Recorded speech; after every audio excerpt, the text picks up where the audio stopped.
ఫిబ్రవరి 26 శివరాత్రి రోజున మహాకుంభమేళా ముగియనుంది. దీనికి సంబంధించి భక్తులు లక్షల కొద్దీ ప్రతిరోజు అక్కడ రద్దీ కడుతున్నారు.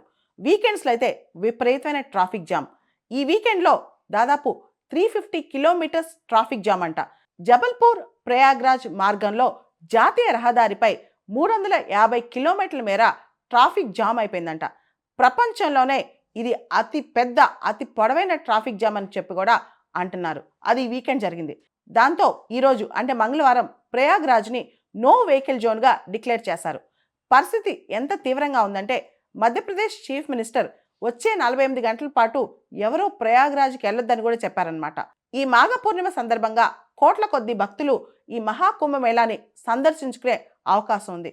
దాంతో చుట్టుపక్కల మొత్తం ట్రాఫిక్ ఆంక్షలు, ముఖ్యంగా గూగుల్లో ట్రాఫిక్ చూసుకుంటూ చాలా స్లోగా కదులుతుందంట ఇక్కడ ట్రాఫిక్. ప్రయాగ్రాజ్కి వెహికల్స్లో రీచ్ అవ్వాలంటే ఖచ్చితంగా ఆ దగ్గర ప్రాంతాల్లో అయితే 50 కిలోమీటర్లు ప్రయాణం చేయాలంటే కనీసం 12 గంటలు పడుతుందంట. జనం అక్కడ దాదాపు 24 గంటలు 48 గంటలు ట్రాఫిక్ లోనే కారులోనే ఇరుక్కుపోయిన పరిస్థితి అనమాట. మధ్యప్రదేశ్లోని జబల్పూర్, సివని, కట్నీ, మైహర్, సత్నా, రివా జిల్లాల్లో భారీగా ట్రాఫిక్ జాములు అవుతున్నాయంట. మధ్యప్రదేశ్లోని పెద్ద పెద్ద పట్టణాల్లోంచి బయలుదేరుతున్న భక్తులు కనీసం 50 కిలోమీటర్ల దూరం ప్రయాణం చేయాలంటే 10 నుంచి 12 గంటలు పడుతుందంట. ఇంత ప్రయాస కోర్చి ప్రజలు ప్రయాగ్రాజ్కి వెళ్తున్నారు.